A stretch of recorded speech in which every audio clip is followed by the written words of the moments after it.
Bem-vindos ao canal Conectados com a Fé. Hoje vamos falar sobre como orar mesmo sem ter vontade, perseverança à luz da Bíblia e do Evangelho. Existem dias em que orar parece natural.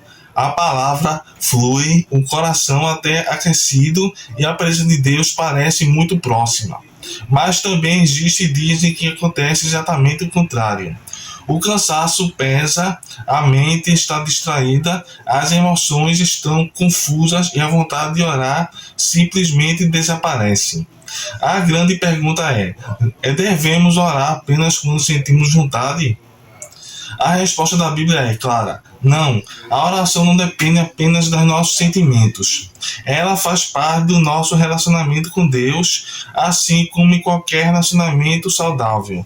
Existem momentos em que o amor é demonstrado por meio da fidelidade, e não apenas da emoção. Jesus nos deixou esse exemplo em diversos momentos do Evangelho.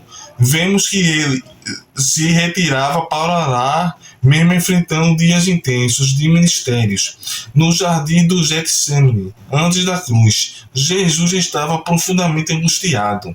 Sua alma estava triste até a morte. Mateus capítulo 26, versículo 38. Mesmo assim, ele não abandonou a oração. Pelo contrário, buscou o Pai com ainda mais intensidade. Isso nos ensina que a oração não é apenas para os dias de alegria, mas principalmente para os dias de luta. Muitas vezes pensamos que Deus espera de nós uma oração perfeita, cheia de palavras bonitas e sentimentos intensos.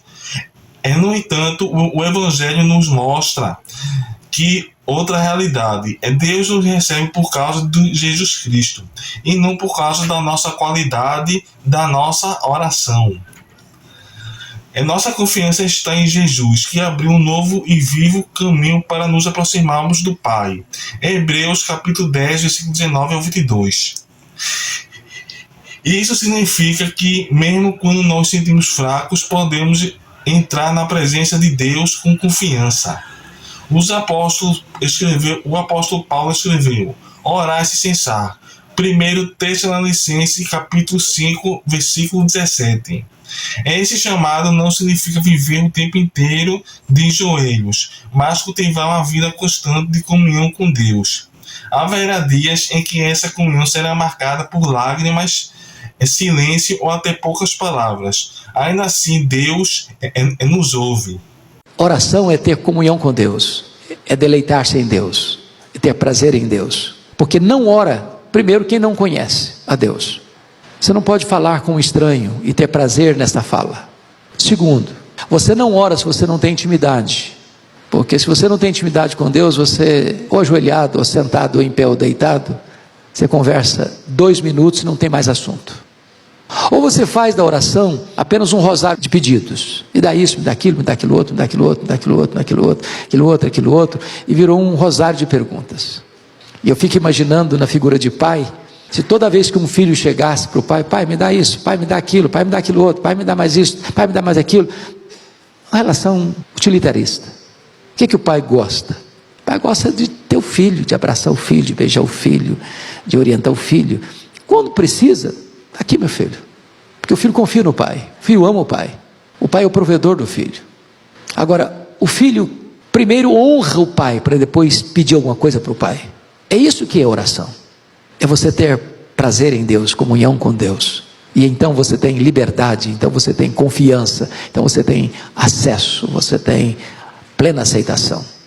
Oração é batalha, porque você está orando num contexto de guerra, de orquestração. Oração é você saber que Deus abençoa você e Deus protege você. Romano 8 traz uma verdade profundamente consoladora. Quando não sabemos orar como convém, o próprio Espírito Santo intercede por nós com gemidos inexpressíveis. Isso significa que nem mesmo nossa incapacidade impede de Deus de agir. Quando faltam palavras, o Espírito continua trabalhando em nosso favor. Esperar sentir vontade para orar para ser uma armadilha Se dependemos apenas das emoções, nossa vida espiritual será instável. A disciplina da oração fortalece e a fé justamente porque nos ensina a buscar a Deus acima dos sentimentos. Muitas vezes a vontade de orar não vem antes da oração, mas durante ela. À medida que permanecemos diante de Deus, nosso coração é renovado. Os salmos mostram que homens e mulheres de Deus não escondiam suas emoções. Davi, por exemplo, frequentemente chegava diante de Deus desanimado e aflito, e até confuso. Mesmo assim, ele escolhia derramar seu coração diante de Jesus, em vez de fugir da presença de Deus por causa de seus sentimentos. Ele levava seus sentimentos para a presença de Jesus. O Evangelho também nos lembra que a oração não é um meio de conquistar o amor de Deus. Nós oramos porque já fomos transformados em Cristo. Somos filhos adotivos e temos livre acesso a Deus. Não precisamos impressioná-lo nem convencê-lo a nos ouvir. Ele conhece nossa fraqueza, entende nossas limitações e nos escolhe com graça. Se hoje você está sem vontade de orar, comece com sinceridade. Diga a Jesus exatamente como está o seu coração. Uma hora simples como: Pai, eu não tenho vontade nem força, estou aqui porque preciso de Ti. Pode ser mais profunda do que muitas palavras elaboradas. Jesus valoriza um coração sincero. Além disso, lembre-se de que a oração transforma primeiro quem ora. Nem sempre as circunstâncias mudam imediatamente, mas Deus trabalha em nosso interior, fortalecendo nossa esperança, renovando nossa mente e lembrando-nos dias das suas promessas. Portanto, não espere o sentimento perfeito para buscar a Deus. Você vai lá exatamente como você está. A cruz de Jesus é a prova de que Deus deseja todo o relacionamento conosco. Os maiores milagres da nossa vida não ocorreram em público. Foi lá no seu quarto, lá na sua intimidade com Deus. Você sozinho e Deus, sem nenhum espetáculo, sem nenhuma encenação, sem nenhum teatro, sem nenhuma trombeta. Entra no seu quarto, fecha a porta, fala com Deus em secreto, e o Deus que vê você em secreto vai recompensar você, vai abençoar você, vai operar milagres na sua vida. Mesmo em nossa fraqueza, ore quando estiver alegre, ore quando estiver triste e ore quando estiver confiante, e ore quando estiver sem vontade. A fidelidade na oração não nasce da força humana, mas da certeza de que Deus permanece justo e fiel, e continua de braço aberto para todos aqueles que se aproximam dele pela fé do nosso Senhor Jesus Cristo.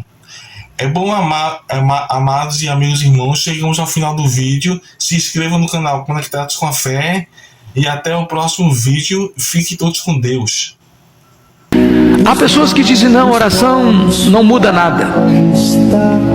Não é o que eu vejo na Bíblia. Deus muda circunstâncias através da oração. Deus transforma pessoas através da oração. Deus cura enfermos através da oração.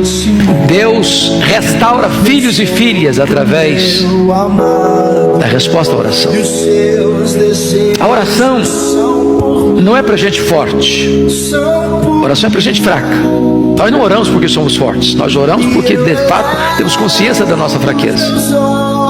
Mas a oração é a força mais extraordinária que age na terra, porque a oração une a fraqueza humana à onipotência divina. A oração conecta o altar da terra com o trono do céu.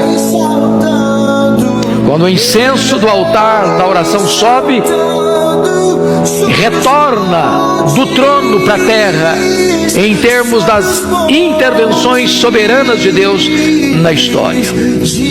É verdadeiro a frase: quando a igreja ora, o céu se move, a terra treme e coisas extraordinárias acontecem na história.